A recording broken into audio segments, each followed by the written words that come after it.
नमस्कार किसान भाइयों, स्वागत है आपका अपने YouTube चैनल किसान मित्र में। मैं आज बताने वाला हूं आपको अरहर की सफल और अरहर की उन्नत खेती।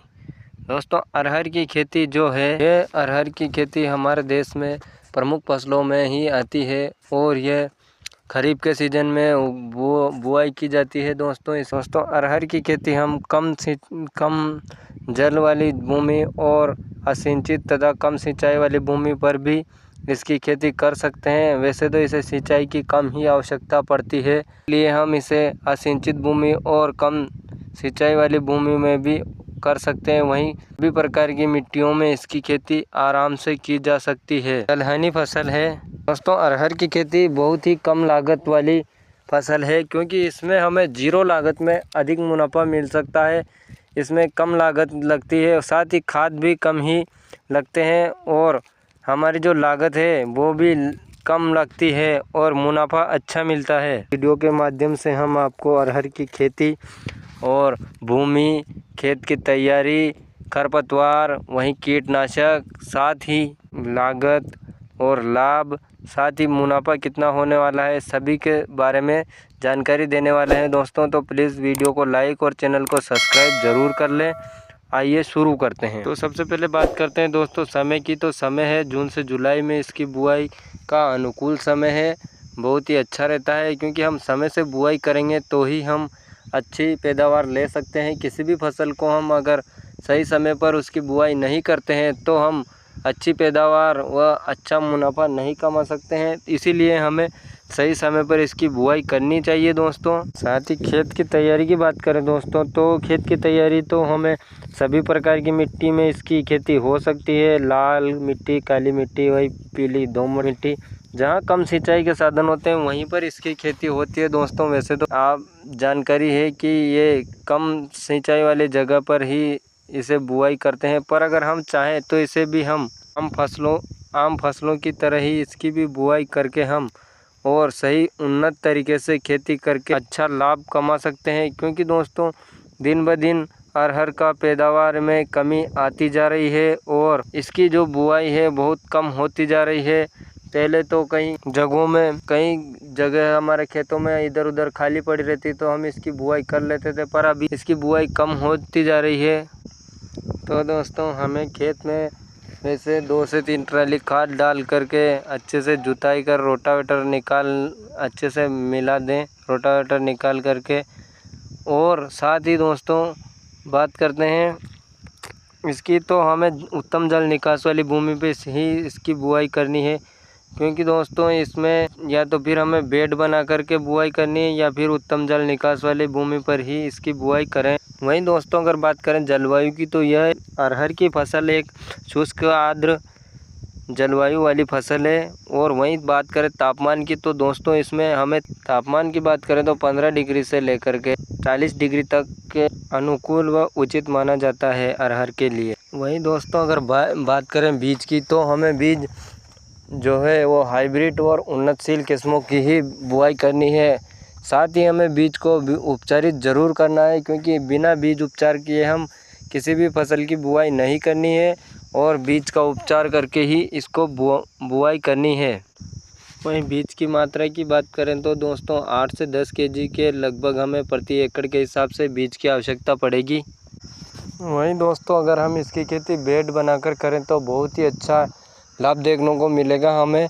इसलिए हमें बेड बनाने में चौड़ाई है वह 2 से 2.5 फीट रखनी है और ऊंचाई 1 फीट। साथ ही अगर उसकी बेड से बेड की दूरी की बात करें तो वह हमें 5 से 6 फीट के बीच में रखनी है। अरहर की जो खेती है ये जहां अधिक वर्षा होती है वहां पर हमें कम समय वाली किस्म का चुनाव करके ही हमें बुआई करनी होती है। क्योंकि जहां अधिक मात्रा में वर्षा होती है वहां पर हमें कम से कम कम समय वाली, कम अवधि वाली ही फसल का चुनाव करना है और साथ ही उसी किस्म का हमें सीड्स की बुआई करनी है, जिससे कि हो सके पैदावार। और जहां कई राज्यों में जहां अधिक कम वर्षा वाले राज्यों में तो हम इसके लंबे समय वाले बीजों का चयन कर सकते हैं और उसकी बुआई कर सकते हैं। वहीं बात करें हम हल्की भूमि, रेतीली, कम गहरी और वह कम वर्षा वाली भूमि में, तो हमें भारी और ज़्यादा लॉन्ग टाइम चलने वाली बीजों का भी हम बुआई कर सकते हैं। वहीं बुआई की बात करें तो दोस्तों हमें लाइन से लाइन की दूरी 4 से 5 फीट रखनी है और पौधे से पौधे की दूरी 10 सेंटीमीटर। वहीं गहराई की बात करें तो 3 से 4 सेंटीमीटर इसकी गहराई रखनी है। वहीं अगर सिंचाई की बात करें तो दोस्तों हमें वैसे तो है अरहर की फसल कम सिंचाई वाली फसल है, तो हमें बरसात में इसकी कोई आवश्यकता नहीं पड़ेगी। फिर भी अगर खरीफ में हमें बरसात ना हो रही हो या फिर वर्षा ना हो रही हो तो हमें इसकी हल्की फुल्की सिंचाई करनी पड़ सकती है, वरना हमें इसकी आवश्यकता नहीं पड़ने वाली है। वैसे दोस्तों बात करें खरपतवार की तो हमें खरपतवार तो लेबर की सहायता से या फिर हाथों से ही निकालना होगा, कोई आवश्यकता नहीं होती है। वैसे अगर हम फिर भी खरपतवार शुरू से ही है तो 24 घंटे के अंदर ही हमें शुरुआत में जब हम इसकी बुआई करें उसके 24 घंटे के अंदर ही हमें पेंडामेथिलिन नाम से जो ये स्प्रे आती है उसका स्प्रे कर दें तो हम 40 से 45 दिन तक इससे कोई खरपतवार ना आएंगे। और अगर फिर भी आते हैं तो हम हल्का फुल्का इसकी निराई गुड़ाई कर सकते हैं। वहीं दोस्तों बात करें कीट व रोगों की तो इसमें सबसे ज़्यादा रोग होता है वो है फली छेदक, जो कि फली छेदक के लिए वह झुलसा, साथ ही साथ जो सफ़ेद मक्खी ये भी देखने को मिलती है। तो हमें इसके लिए तो हमें फर्स्ट जो स्प्रे करनी होती है वो हमें एक तो इंसेक्टिसाइड और एक फंगिसाइड साथ ही साथ उसके साथ चिपको मिला करके हमें जो फर्स्ट स्प्रे करनी होती है दोस्तों। 40 से 50 दिनों के अंदर हमें इसका स्प्रे करना होता है।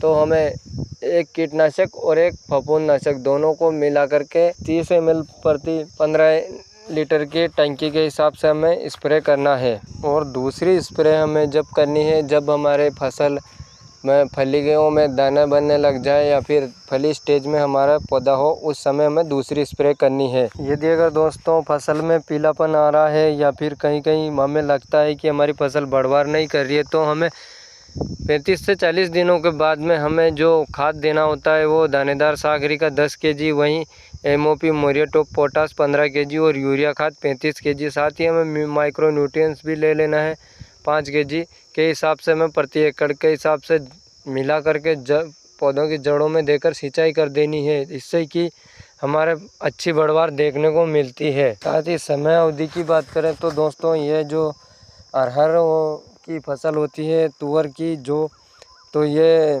7 महीने का समय लेती है, थोड़ा लंबा समय लगता है। जब हमारे पौधों में 6 से 7 महीने बाद जब पत्ते पीले होकर नीचे गिरने लग जाए और ये जो फलियां होती है वो भूरे रंग की दिखने लग जाए तब हमें हार्वेस्टिंग करनी होती है। नहीं दोस्तों अगर हम लागत की बात करें तो लागत जो है 1 एकड़ के हिसाब से हमें 10 से 15 हज़ार के 1 एकड़ में लागत लगने वाली है। वहीं पैदावार की बात करें तो दोस्तों हम अगर अच्छे और उन्नत तकनीक से खेती करते हैं तो हमारे अच्छी से 10 से 12 क्विंटल के लगभग 1 एकड़ से पैदावार हो जाती है। और अगर हम परंपरागत तरीक़ों से करें तो वो थोड़ा बहुत कम ज़्यादा उत्पादन देखने को मिल सकता है, क्योंकि एक बार बीज बुआई कर दी और फिर वो परंपरागत तरीक़ों से ना कोई स्प्रे ना कोई खाद और साथ ही जो कीटनाशक और हम जो स्प्रे करते हैं कीटनाशक खरपतवार नाशक इनका तो उन्नत तरीके से हमें करने पर हमें थोड़ा